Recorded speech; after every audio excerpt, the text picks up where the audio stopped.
Mutiara Hikmah Official, menyingkap hikmah di balik sunnah.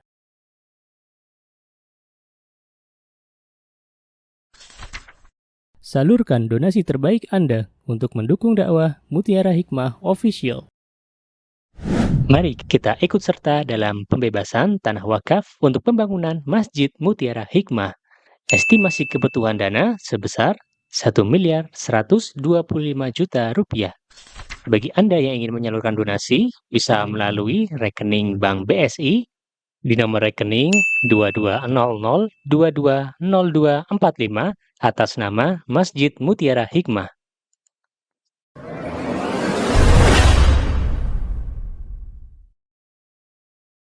Baik ibu-ibu yang saya cintai karena Allah, silakan dibuka kitab Umdatul Mar'ah. Sekarang ada di hadis ke-84, betul? Boleh dibaca, silakan. Mau Mbak Mia, mau Bu Eni, silakan. Dibantu Bu Eni dibaca bareng.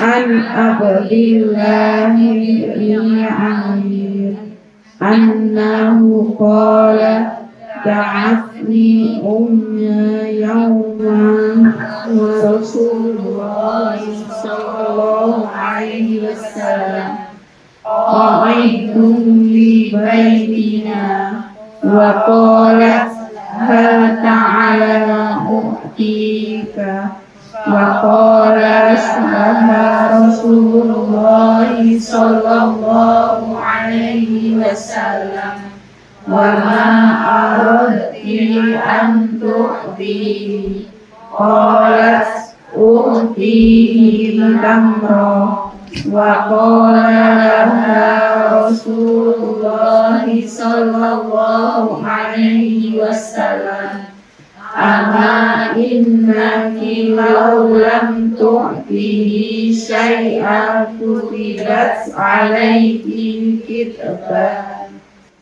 Baik, ibu-ibu yang saya cintai karena Allah, dalam hadis yang ada di kitab Umdatul Mar'ah nomor 84 disebutkan dari Abdullah ibnu Amir. Dan perlu kita ketahui, Abdullah ibnu Amir yang dimaksud adalah sahabat Nabi kita Muhammad SAW. Karena ada Abdullah ibnu Amir tabi'in, namanya sama, Abdullah ibnu Amir, tapi beda generasi. Jadi Masya Allah zaman dulu tuh kalau kita lihat ya, Masya Allah banyak sekali para sahabat yang menamakan anak-anak mereka Abdullah ya. Kalau bapaknya namanya Amir, maka akan terjadi dalam generasi yang berbeda itu sama Abdullah ibnu Amir. Tapi ternyata yang dimaksud di sini adalah Abdullah ibnu Amir, seorang sahabi. Siapakah beliau? Abdullah ibnu Amir bin Quraiz. Beliau lahir pada tahun 4 Hijriah dan meninggal pada tahun 59 Hijriah. Dan beliau Masya Allah adalah seorang yang sangat luar biasa. Pernah waktu itu Utsman bin Affan menunjuk beliau untuk menjadi gubernur di Basrah. Masya Allah. Berarti kalau ada seorang khalifah memberikan amanah menjadi gubernur, itu berarti orangnya itu amanah. Ya. Kenapa? Karena yang namanya jabatan zaman dulu kala itu Ibu Eni nggak bisa diminta. Ya. Zaman dulu tuh jabatan tuh ditunjuk. Ya. Kalau sekarang kan dicari. Iya nggak ibu-ibu? Orang zaman sekarang jabatan ditunjuk atau dicari?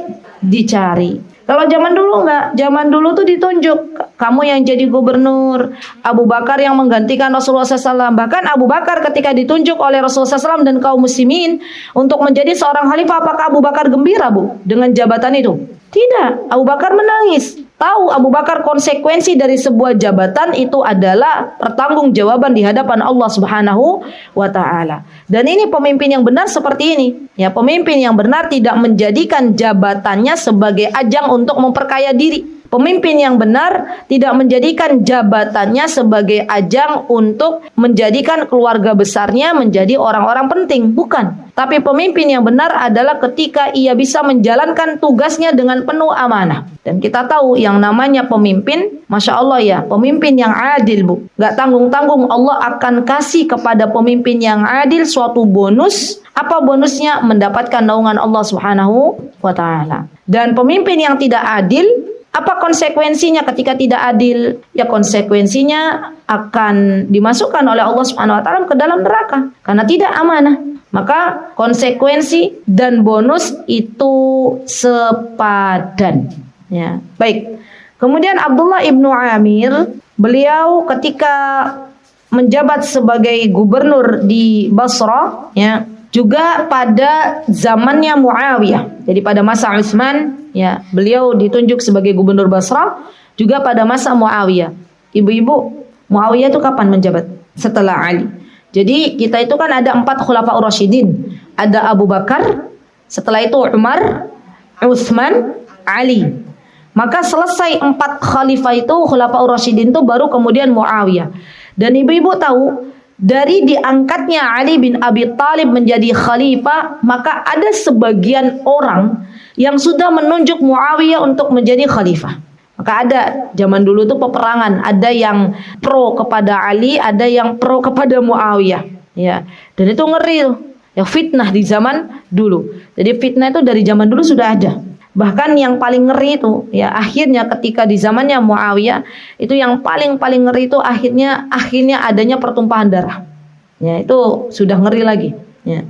Jadi orang-orang yang Masya Allah amanah biasanya ditunjuk kembali untuk memimpin sebuah daerah atau sebuah negeri. Termasuk diantaranya adalah Abdullah ibnu Amir, yang beliau wafat pada tahun 59 Hijriah.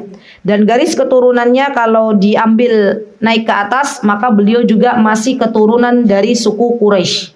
Masyaallah.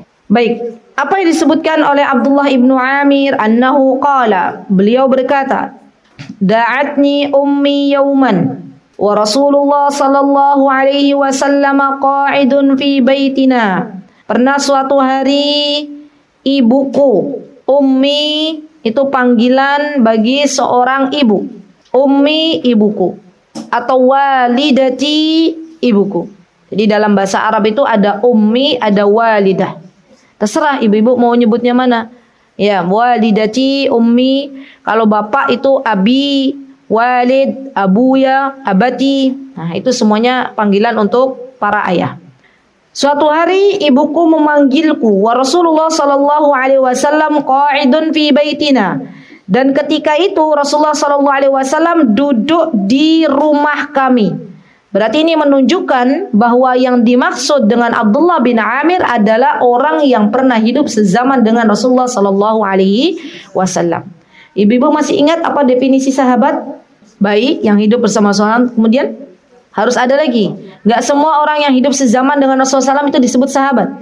Karena Abu Jahal bukan sahabat, Abu Lahab bukan sahabat. Ada lagi barometernya ibu-ibu? Beriman kepada Allah dan Rasulnya. Satu lagi, wafat dalam keadaan beriman. Ya, kenapa? Karena banyak orang-orang yang sezaman dengan Rasulullah SAW pernah beriman tapi murtad. Maka ini belum disebut sebagai sahabat. Disebut sebagai sahabat kapan? Kalau meninggal dalam keadaan beriman, maka itu disebut sebagai sahabat. Ya. Dan yang disebut sebagai sahabat tidak harus melihat. Ya, contohnya Ibnu Ummi Maktum. Itu tidak melihat Rasulullah SAW karena memang tunanetra, tapi disebut sebagai sahabat. Baik. Kemudian ketika itu beliau melihat Rasulullah SAW duduk di rumah kami. Ini menunjukkan bahwa Rasulullah SAW itu ibu-ibu adalah seorang pemimpin yang tawadhu.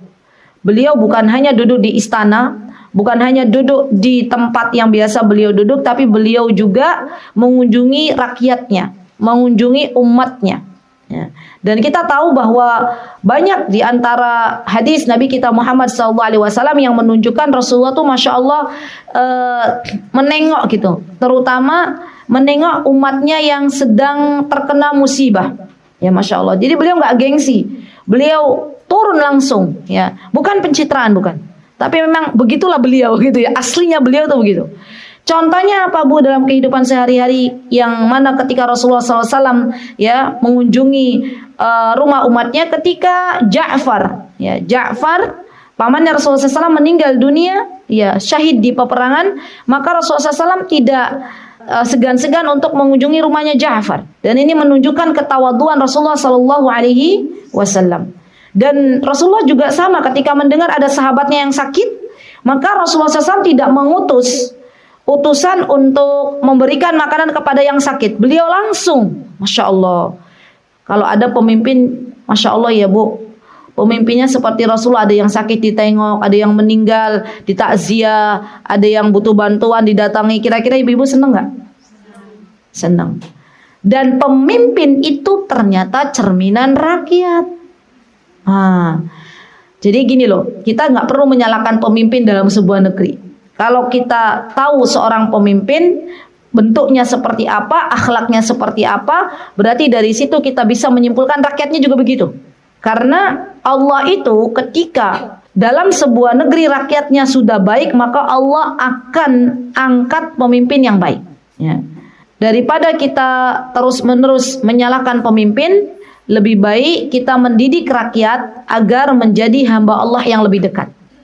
Jadi sekelas Abu Bakar, sekelas Rasulullah SAW diangkat menjadi seorang pemimpin karena memang Masya Allah rakyatnya juga para sahabat. Ya Masya Allah. Dan Rasulullah SAW itu Masya Allah ya ibu-ibu, seorang yang Masya Allah bukan hanya beliau berakhlak kepada orang-orang yang ada di sekitar beliau, bahkan beliau pun terkadang ketika tahu ada saudaranya yang beriman dari luar negeri atau dari luar daerah, beliau mencoba untuk mengirim utusan. Masya Allah. Jadi bentuk pedulinya beliau itu luar biasa. Masya Allah. Contoh misalnya apa? Ketika beliau tahu, ya kan ini berbeda pendapat. An-Najasyi, yang Najasyi itu raja di Habasyah. Ketika Najasyi ini beliau melindungi orang-orang kaum muslimin, ya, maka kemudian pernah didengar nggak sebuah riwayat bahwa ketika Najasyi meninggal Rasulullah SAW menyolatinya? Pernah dengar riwayat itu? Berarti ini menunjukkan Najasyi itu sudah masuk Islam. Ya Masya Allah. Dan ini menunjukkan kepedulian Rasulullah SAW kepada saudara-saudaranya walaupun jauh tempatnya. Masya Allah. Dan memang seperti itu yang harusnya kita lakukan. Seorang muslim itu ketika mendengar ada saudaranya sesama muslim berada dalam penderitaan ibu-ibu, maka harusnya ada ternyuh dalam hati untuk bisa menolong. Contoh misalnya zaman sekarang, kita melihat warga Rohingya, ya, yang terombang-ambing di lautan. Ya Allah Bu, kalau lihat itu gambar, video bagaimana warga Rohingya sampai nangis, maksudnya mereka tuh bingung. Dari negerinya sudah terusir, ke negeri mana lagi saya harus bisa hidup ya. Itu rasanya ada nggak sih dalam hati sedih gitu? Ada nggak dalam hati menangis? Ya Allah ini tuh saudariku ya Allah, walaupun kita beda etnis, beda negara, beda ibu, tapi itu saudari saya seiman. Ya atau gampangannya gini, ibu-ibu lihat video Palestina aja. Itu apa sih yang ada dalam hati kita ibu-ibu? Berkecambuk rasa gitu loh. Ya Allah anak kecil, walaupun itu bukan anak kita, tapi Allah tuh berikan rasa untuk kita bisa ikut merasakan. Dan disitulah Masya Allah keutamaan orang-orang beriman. Apa kata baginda Rasulullah SAW? Orang beriman itu diumpamakan seperti jasad. Ya, ketika ada yang sakit, maka seluruh tubuhnya ikut merasakan. Jadi Rasulullah begitu, Rasulullah berusaha, berupaya untuk merasakan penderitaan umatnya, penderitaan para sahabatnya. Maka tidak heran ketika di sini diceritakan bahwa Rasulullah SAW mendatangi rumahnya Abdullah ibnu Amir. Masya Allah. Baik. Kemudian di sini ketika Rasulullah SAW berdiri di rumahnya Abdullah ibnu Amir, faqalat, maka ibuku, ya kenapa kok saya sebutkan di sini faqalat ibuku, karena di sini dhamirnya ada ta. Ta ini menunjukkan muannas kalau dalam pelajaran bahasa Arab, maka di sini kembali kepada ibu. Ibunya Abdullah ibnu Amir. Faqalat, ibunya Abdullah ibnu Amir berkata, ha ta'ala u'tika. Ha ta'ala u'tika. Ha itu adalah sebuah huruf yang bermakna ta'al. Ha ta'al u'tika. Jadi ha ta'al itu seperti kalau kita itu sini. Nah, itu panggilan, memanggil, suruh ke sini. Itu namanya ha ta'al.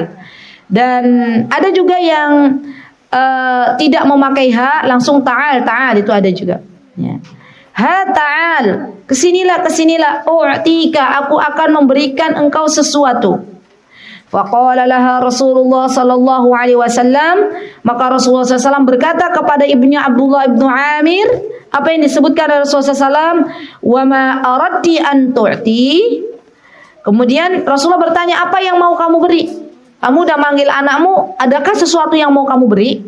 Jangan sampai panggilanmu panggilan palsu. Anaknya sudah mendekat. Ada apa bu? Nggak ada apa-apa.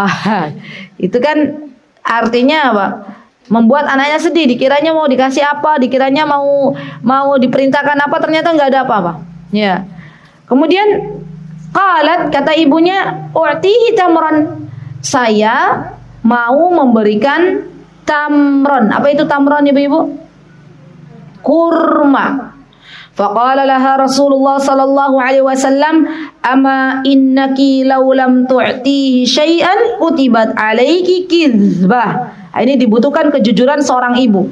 Kata Rasulullah SAW, kalau kamu ternyata anakmu sudah datang, kamu nggak jadi kasih kurma, maka sudah terhitung sebagai kebohongan di mata Allah Subhanahu wa taala. Jadi ibronya gini, Bu. Menjadi seorang ibu itu dari awal harus sudah siapkan mental. Mental apa? Mental jujur. Kepada siapa? Kepada anak-anak. Jangan pernah kita menjanjikan sesuatu kepada anak kita kemudian kita tidak berusaha menepatinya. Maka itu akan menjadi dosa jariah bagi seorang ibu. Jadi ibu-ibu ada nggak yang janji ke anaknya? Sesuk kalau ujianmu apik, bagus, ibu mau belikan apa bu ini? Sepeda. Ternyata uangnya yang harusnya buat beli sepeda, ibu-ibu pakai buat beli baju, buat beli apa bu? Buat healing-healing gitu ya. Anaknya sudah berjuang mendapatkan nilai bagus, ternyata sepedanya tidak ada, itu nggak boleh. Ya. Anaknya pasti akan berpikir begini, berarti besok kalau saya berjanji kepada kawan saya tidak menepatinya, itu boleh. Sebagaimana ibu telah berjanji kepada saya tidak menepati juga tidak apa-apa. Secara tidak sadar ibu ini mengajari ya sebuah hal yang buruk kepada anaknya. Dan ini hati-hati. Ada nggak pernah ibu-ibu punya janji kepada anak belum ditepati? Ada, Masya Allah. Apa tuh bu biasanya bu? Memberikan sesuatu tapi belum langsung. Berarti waktu kita bicara sama anak kita itu kita pikir dulu nggak ya? Itu PR nih untuk ibu-ibu. Jadi besok-besok kalau mau mengucapkan sesuatu kepada anak-anak kita dipikir ulang. Kira-kira kita mampu nggak? Kita mampu nggak? Boleh nggak sih bu kita memberikan reward atau hadiah untuk anak-anak? Boleh, boleh. Bahkan yang namanya anak-anak itu cenderung suka dengan hadiah. Jadi kemarin di sekolah kami, di sekolah Alam Tafiz Bulan tuh kami panggil Kak Yogi sebagai partnernya Kak Erlan ya. Kak Yogi beliau psikolog dan beliau berbicara, kata beliau di antara yang beliau sebutkan di dalam materi yang beliau sajikan itu saya masih ingat, kata beliau dibolehkannya anak-anak terutama diberikan reward atau hadiah sampai usia 12 tahun. Jadi jangan pernah kita itu mikir kepiye yo, saya kasih hadiah nanti dia apa-apa maunya hadiah. Nggak ngerti yang namanya ikhlas gitu ya. Kata beliau, yang namanya anak-anak itu nggak paham namanya ikhlas, belum paham namanya ikhlas. Maka berikan itu reward atau hadiah, jangan lupa sisipkan ketika kita berikan hadiah atau reward itu bahwa ini dari Allah. Jadi ada pendidikan di situ. Dan tidak ada satupun dari anak-anak kita yang nggak suka dengan hadiah, ibu. Walaupun itu hanya tamron, hanya kurma, artinya pemberian yang memang masya Allah disukai anak-anak. Dan sebagaimana kita tahu yang namanya kurma itu makanan yang disukai oleh orang Arab. Ya. Mungkin kalau kita apa bu? Yang disukai oleh semua kalangan, makanan apa di Indonesia? Gorengan anak-anak suka? Hah? Bakso. Dari kecil sampai lansia suka ya? Mie goreng, bakso, cilok, mungkin ya? Kan orang-orang sepuh juga doyan tuh cilok. Anak kecil juga suka kan? Cilok, ya begitulah. Itu kan sebuah, masya Allah ya anak-anak. Misalnya gini, saya sok pelajaran apa? Matematika ya bu. Yuk, yang rajin nanti habis ujian tak berikan cilok. Anak-anak suka nggak? Suka, walaupun itu cuma semangkok cilok, gitu ya. Harganya nggak nyampe 5.000. Tapi anak-anak berupaya tuh, rajin. Cilok, gitu kan. Iya. Dan masya Allah itu suatu hal yang masya Allah. Jangan kira ya ibu-ibu hadiah untuk anak-anak itu sesuatu yang besar. Enggak. Stiker anak-anak itu suka. Di mata kita stiker, apa sih stiker? Mereka tuh senang. Sesuk kata ustazah kalau saya hafalannya lancar kasih stiker. Masya Allah. Jadi ayo ibu-ibu semangat dalam memberikan hadiah untuk anak-anaknya. Nah, orang-orang Arab itu dari kecil, dari bayi sudah ditahdik pakai namanya kurma. Sampai mereka sepuh, sudah tua pun suka kurma. Ya buktinya apa? Saya ingat dulu, waktu zaman kami masih di Yaman, itu setiap pekan kami dikasih kurma satu black. Apa sih namanya buat tempat kerupuk itu apa? Satu kaleng. Itu harus habis Bu Eni satu pekan. Orang Indonesia bisa dibayangkan dah Bu, itu satu black atau satu toples gede itu kira-kira habis napa mboten? Seperempatnya aja nggak habis. Paling kita untuk satu pekan satu mangkok. Nah, ya. Dan akhirnya apa yang kami lakukan? Akhirnya kita barter, bukan barter sih sebenarnya. Saya panggil orang-orang Arab, nih bawa aja deh kurmanya daripada nanti juga besok dikasih lagi gitu. Daripada numpuk-numpuk bawa aja buat kamu. Terus nanti kalau udah habis balik lagi ya. Setelah 2 hari balik lagi Bu Eni. Iya, itu benar Mbak Mia. 2 hari. Satu wadah kerupuk itu mungkin untuk keluarga besarnya kali ya. 2 hari habis. Benar 2 hari lagi datang ke rumah saya. Udah ada kurma belum? Belum. Pembagian kurma tuh Jumat. Nanti kamu datang ya Jumat gitu ya. Masya Allah. Dan mereka tuh tahu balas budi. Mereka punya kebun jeruk, kebun tomat, kentang. Mereka ketika mau minta kurma tuh mereka bawa sekeranjang jeruk, sekeranjang kentang. Saya nggak minta juga. Jadi bukan dari awal akadnya nanti barter ya enggak. Ya, Masya Allah. Tapi mereka Masya Allah tahu balas budi. Masya Allah. Jadi ini menunjukkan bahwa kurma itu berharga di mata orang-orang Arab. Ya, Masya Allah. Baik, jadi sekali lagi ibroh yang bisa kita ambil ibu-ibu, kalau kita mau mengatakan sesuatu kepada anak kita, menjanjikan sesuatu kepada anak kita, tolong dipikir ulang. Apakah kita bisa nanti menunaikannya atau ia hanya janji palsu? Naudzubillah summa naudzubillah. Jadi dipikir lagi. Saya bisa nggak ya membelikan gitu ya Bu ya? Apa sih Bu contohnya tadi yang nggak bisa dibelikan Bu? Ya Ibu yang sepeda. Oh, HP itu jangan diberikan kecuali anak-anak kita sudah berusia 15 tahun. Atau sudah memang butuh banget gitu loh. Jadi gini loh Bu, saya dalam mendidik kami, saya dan suami ketika mendidik anak-anak, itu dari masa Covid, dari zaman Covid, kita nggak pernah memberikan. Kita bilang kepada anak-anak, nak, kalau ada keperluan, pakai HP, nelpon dengan Syekho, pinjam. Bahasanya pinjam. Nah kalau pinjam dengan ngasih kan beda Bu. Mereka kalau pinjam itu mereka bilang, Mi mau pinjam HP. Kita tanya buat apa nak? Ada setoran. Oke. Terus kita bilang, nanti kalau habis setoran balikin HP-nya. Nah berarti kan ada waktu tuh, mereka tidak terus dengan HP. Oke. Ya sudah, ketika mereka sudah selesai setoran, HP-nya dikembalikan. Beda Bu caranya ketika kita misalnya menjanjikan kepada anak-anak, Le, Duk, sesok lek naik kelas ibu belikan HP. Ibu berikan itu HP kepada anak-anak. Anak-anak asik dengan main HP-nya. Waktu duhur berkumandang, ibu-ibu menyuruh anak-anak sholat. Anaknya kira-kira lepas HP dengan cepat atau tidak? Tidak, kecuali orang-orang yang diberikan taufik. Le, HP-nya sini Le. Anaknya bilang apa? Kan HP-ku Bu. Begitu enggak? Iya. Maka hati-hati juga nih. Jangan sampai kita berpikir, kalau udah dikasih HP dia senang. Jangan. Dampaknya Bu, ngeri banget. Zaman sekarang tuh banyak anak-anak. Ini saya dapat cerita dari terapis. Itu banyak yang punya penyakit mata lelah. Bahkan sampai akhirnya matanya dioperasi. Ya, dan gak main-main. Namanya radiasi HP itu kan sangat-sangat buruk bagi mata, apalagi untuk anak-anak. Ya, jadi masalah HP ini diperketat ibu-ibu. Kalau hadiahnya selain HP itu lebih baik. Ya, Le, Duk, kalau kamu naik kelas, insya Allah ibu sama ayah punya rencana kita umroh bareng. Masya Allah. Tapi memang sudah ada dana yang disisihkan. Oh, loh, kan saya bilang kalau mau mengucapkan sesuatu dipikir-pikir. Kalau memang sudah ada dananya ya sudah kita bilang. Nah, insya Allah nanti kalau kamu sudah selesai nih setahun ini 5 juz nak, insya Allah hadiahnya umroh bareng. Masya Allah. Selain umroh kemana Bu? Yo nanti mau kemana lagi? Tapi dananya sudah ada. Ya. Jadi jangan sampai kita bilang umroh bareng ya, walaupun tawakal kepada Allah, khawatir nanti pas masanya belum ada uangnya. Ya, jadi dipikir-pikir lagi. Dan hadiah terindah bagi anak-anak adalah pendidikan yang baik. Itu hadiah terindah. Sudah. Ya. Apa kata Imam Ibnul Qayyim? Hadiah terindah bagi seorang anak adalah mendapatkan pendidikan adab dari kedua orang tuanya. Masya Allah. Jadi jangan pikir hadiah itu hanya berbentuk materi, Bu. Anak-anak tuh dikasih hadiah pelukan aja seneng. Ya.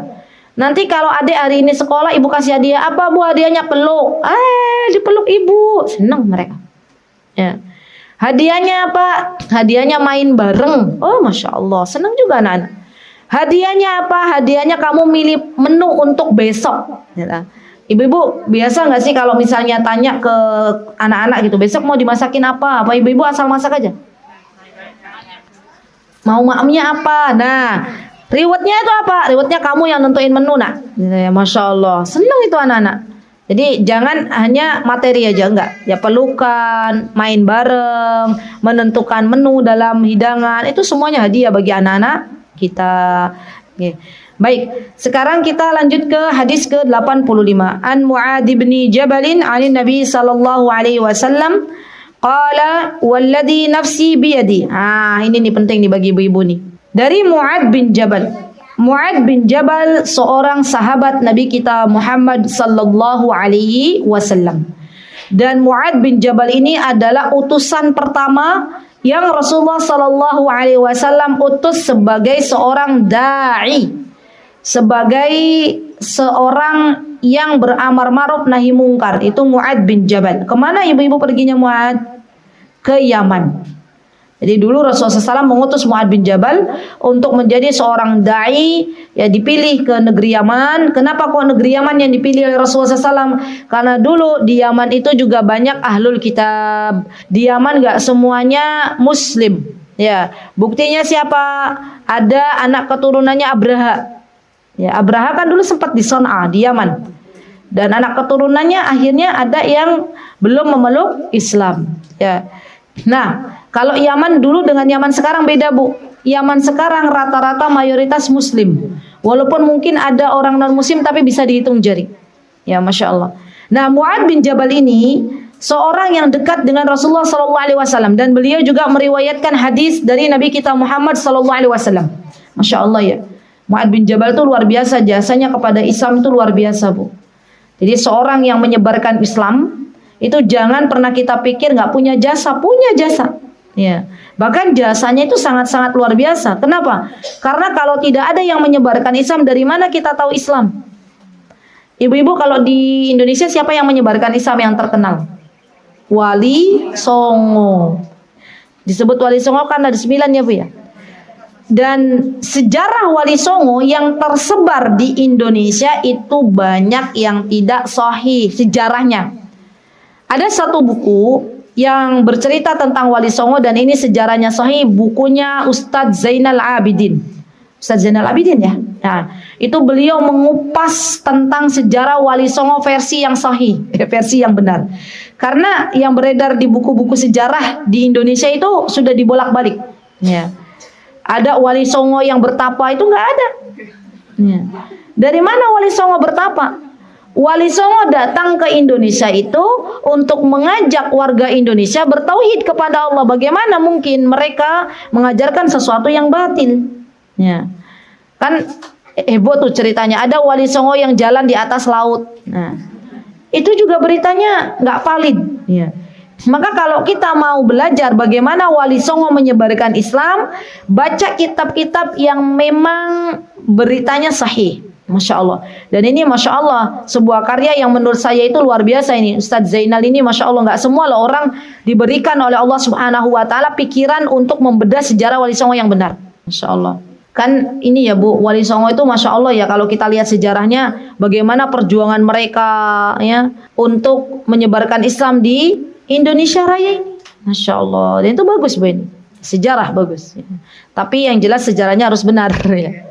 Baik. Nah, Mu'adz bin Jabal itu sampai ada ya ibu-ibu, saya pernah diberitahu oleh warga Yaman, ada masjid letaknya antara Son'a dan Taiz itu dinamakan dengan Masjid Mu'adz bin Jabal.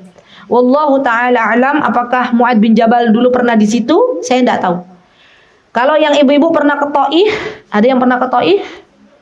Kan ada tuh singgah biasanya ada city tour ke Taif, nanti ke Masjid Abdullah ibnu Abbas. Saya doakan dulu deh, semoga ibu-ibu yang hadir di sini Allah berikan kesempatan untuk berkunjung ke daerah yang bernama Taif. Amin. Taif itu jaraknya tidak jauh dari kota Mekah, Bu Eni. Kalau kita naik bis, ya kurang lebih tergantung perjalanannya 1,5 jam, 2 jam nyampe. Dan itu nanti ada Bu kunjungan ke Masjid Abdullah ibnu Abbas. Ya, alhamdulillah. Perjalanan kami kemarin terakhir saya sempat mengunjungi masjid itu, tapi bukan untuk apa-apa, bukan untuk tabarruk, mengelus-ngelus masjid, enggak. Kita hanya mengingat sejarah. Ternyata di situ Abdullah ibnu Abbas itu pernah tinggal di masjid itu. Jadi pernah tinggal di daerah itu. Dan beliau, ya kenapa kok nggak mau tinggal di Mekah? Masya Allah, yang namanya sahabat, yaitu Masya Allah luar biasa. Kata beliau begini, kenapa saya nggak mau tinggal di kota Mekah? Karena saya takut saya berbuat dosa di kota suci. Masya Allah. Kak Abdullah ibnu Abbas bisa aja tinggal di kota Mekah, toh beliau juga aslinya dari situ. Tapi beliau takut, khawatir kalau melakukan maksiat dan dosa di kota suci. Sebagaimana kita tahu kota Mekah itu kota yang apabila kita berbuat kebaikan maka pahalanya dilipat gandakan. Ketika kita beramal sholih pahalanya dilipat gandakan. Begitu pula ketika kita berbuat dosa maksiat maka dosanya dilipat gandakan. Bahkan ada ya cerita kalau kita melakukan kebaikan di kota Mekah tuh dibayar kontan sama Allah. Kita melakukan maksiat dosa di kota suci Mekah ataupun Madinah maka dibayar kontan sama Allah. Itu ada sebagian jamaah yang cerita begitu. Kemarin tuh saya begini ya Allah ternyata dibayar langsung sama Allah di kota ini. Wah, itu ada juga. Dan itu real nyata ada memang. Ya. Sebelum Allah tampakkan di akhirat, Allah tampakkan dulu di dunia. Maka jangan pernah takut kita untuk berbuat baik. Jadi dari sini nih kalau ibu-ibu mau umroh, mau haji dari Indonesia tuh sudah niatnya baik-baik aja. Nanti saya di Mekah mau sedekah ini. Saya nanti di Mekah mau ngambilin air zam-zam buat jamaah. Saya nanti di Mekah mau nolong orang-orang tersesat. Gitu boleh. Ya. Yang hajian tahun ini ibu-ibu banyak-banyak berniat yang baik. Ya. Nanti saya kalau kan ini terakhir orang-orang hajian sudah pada berangkat ya. Nanti saya kalau hajian ini tahun ini insya Allah saya mau memberikan makan kepada orang-orang yang haji reguler. Kan dengar kabar haji reguler ada yang belum dapat makan. Nah, boleh kita misalnya ibu-ibu hajinya haji furoda atau haji yang plus itu kan biasanya fasilitasnya berbeda. Ya, ibu-ibu niat dari sini ya Allah saya nanti mau bagi-bagi makanan, boleh. Apalagi bagi-bagi makanannya di kota Mekah, maka pahalanya dilipat gandakan. Baik, nah Mu'ad bin Jabal balik lagi adalah seorang sahabat yang beliau pernah tinggal di negeri Yaman, tepatnya di kota Sana'a sebagai da'i penyebar Islam yang diutus oleh Nabi kita Muhammad sallallahu alaihi wasallam. Ani Nabi sallallahu alaihi wasallam qala, ya Mu'ad bin Jabal berkata dari Nabi kita Muhammad sallallahu alaihi wasallam ia berkata, "Walladzi nafsi biyadihi." Demi zat yang jiwaku ada di tangannya. Dan lafaz ini juga biasa Rasulullah Shallallahu Alaihi Wasallam sebut-sebut bukan hanya dalam hadis ini. Jadi ada beberapa hadis yang Rasulullah memakai walladzi nafsi biyadihi, demi zat yang jiwaku berada di tangannya, demi zat yang jiwaku berada di tangannya Allah Subhanahu wa taala. Inna saqat la jurruhu ummahu bisaririhi ilal jannati idah tasabat. Masya Allah. Tolong ibu-ibu fokus. Ibu-ibu nanti bisa menjadi da'iyah, bisa menyebarkan kebaikan. Kalau ibu-ibu ketemu sama seorang wanita yang keguguran, sampaikan ini pesan. Ya. Apa kata baginda Rasulullah SAW? Inna saqat. Ya, inna saqat itu seorang wanita yang hamil mengandung, bayinya belum lahir sudah meninggal. Itu namanya apa? Keguguran. Ya. Maka kata Rasulullah sallallahu alaihi wasallam, Masya Allah ya. Maka kata beliau, la yajurruhu ummahu bisaririhi ilal janni, maka tali pusar bayinya akan menarik ibunya sampai ke surga. Syaratnya idah tasabathu, kalau ibunya ni ridha, kalau ibunya ni mengharapkan pahala dari Allah. Rata-rata Bu, orang kalau nggak punya ilmu agama, keguguran nerima apa mboten? Mboten.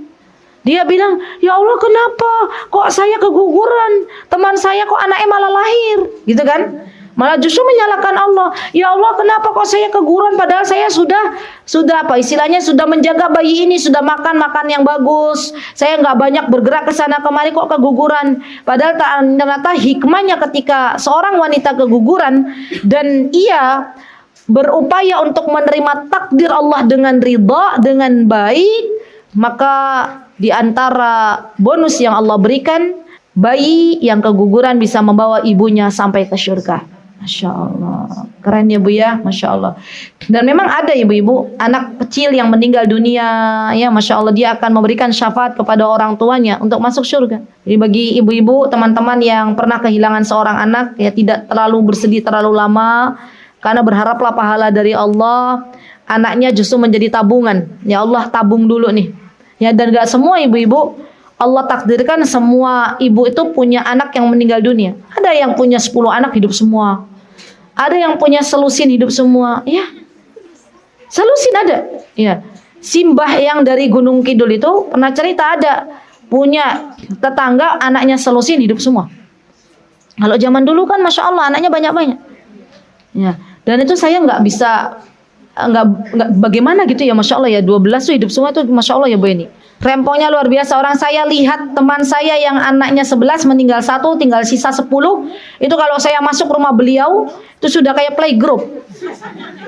Satu nangis, satu makan, satu benar. Itu gimana 12? Masya Allah. Kalau bukan pertolongan dari Allah, nggak bisa ngurusin anak 12. Masalahnya seorang ibu bisa ngurusin anak 12, belum tentu 12 anak ini bisa mengurusi satu ibu. Subhanallah. Ya Allah. Jadi sekali lagi bahwa orang-orang yang keguguran itu boleh bersedih. Ya, di mana nggak bersedih? Mungkin ini anak yang dinanti-nanti ketahunan lah, sudah dinanti qadarullah, ternyata keguguran, pasti sedih. Dan itu fitrah. Tapi sedihnya nggak boleh terlalu lama. Ya, cepat-cepat beristirja, innalillahi wa inna ilaihi raji'un, ya. Kemudian Allahumma khlifli fi musibah, Allahumma ajirni fi musibati wa khlif khairan min. Ya, barang siapa yang dia ditinggal wafat oleh orang yang dicintainya, kemudian membaca doa ini, maka Allah akan ganti dengan yang lebih baik. Bahkan kata Allah Subhanahu wa taala, barang siapa yang ditinggal oleh anaknya meninggal dunia, maka dia ridho beristirja, innalillahi wa inna ilaihi raji'un, maka dibangunkan oleh Allah sebuah rumah di surga. Masya Allah, namanya Baitul Hamd, rumah orang-orang yang memuji Allah Subhanahu wa taala. Ya, jadi Masya Allah ya, ketika kita jadi orang muslim itu Masya Allah bonusnya banyak Bu. Ya beda kalau orang yang belum diberikan hidayah oleh Allah Subhanahu wa taala, ya ketika mereka memiliki kondisi keguguran atau memiliki kondisi meninggal oleh anaknya, nggak dapat pahala seperti ini. Ya, maka banyak-banyak bersyukur ketika Allah Subhanahu wa taala memberikan kepada kita nikmat menjadi seorang muslim. Oh iya, untuk masalah keguguran ini Ibu-ibu saya sudah pernah jelaskan belum ya? Belum. Baik. Kapan seorang wanita ya dia ketika keguguran disebut nifas atau tidak? Maka kata para ulama, di antara barometer seorang wanita disebut nifas, ya keguguran, kalau bayi ini sudah berbentuk, ya, maka ini disebut nifas. Berarti yang dijalani itu nifas. Tapi kalau bayi ini belum berbentuk, maka bukan nifas. Ya. Dan ini Masya Allah ya penting sekali untuk diketahui oleh kaum wanita. Jangan sampai ya keguguran umur sebulan sudah nggak sholat. Ya. Tetap sholat karena itu bukan terhitung dengan nifas. Ya. Dan Masya Allah ya, orang-orang yang keguguran itu Masya Allah luar biasa itu. Masya Allah. Di saat sedih, ya merasakan sakit, dia pun harus bisa menerima takdir Allah. Masya Allah. Jadi busyra, kabar gembira bagi ibu-ibu yang pernah mengalami keguguran. Sesungguhnya apabila kita bisa menerima takdir Allah, maka saldo akhirat kita, saldo pahala kita naik. Masya Allah. Syaratnya apa Bu? Idah tasabathu. Idah tasabathu itu kalau kita mengharapkan pahala dari Allah Subhanahu wa ta'ala. Tapi kalau kita ngeluh, kita justru misalnya malah berusaha suudzon kepada Allah, kita nggak terima, itu nggak dapat. Yang nggak dapat bonusnya. Jadi sekali lagi bahwa orang yang Masya Allah Allah ringankan menerima takdir itu luar biasa. Kemudian satu lagi, balik lagi sedikit lagi, saya tadi lupa menyampaikan, untuk orang yang keguguran ibu-ibu, nih ya, untuk orang yang keguguran, maka ketika bayinya itu sudah berbentuk, ya, maka bayi ini wajib dikubur. Kalau sudah berbentuk, ya, tidak boleh dibuang begitu saja. Dan berdosalah bagi seorang ibu yang menyengajakan untuk mengaborsi janin yang ada di rahimnya. Kan ada toh zaman sekarang anak-anak muda dengan dalih keguguran ternyata memang sengaja digugurkan. Itu beda. Dan itu termasuk dosa di hadapan Allah Subhanahu wa taala. Aborsi itu namanya ibu-ibu. Ya, dan ini banyak Bu ini. Zaman sekarang tuh banyak anak-anak muda waliyadzubillah yang akhirnya jatuh ke seks bebas, ya, ke perzinahan, kemudian diketahui hamil, ya sudah digugurkan, sengaja digugurkan. Ya, dan ini merupakan dosa di hadapan Allah Subhanahu wa taala. Naudzubillah tsumma naudzubillah.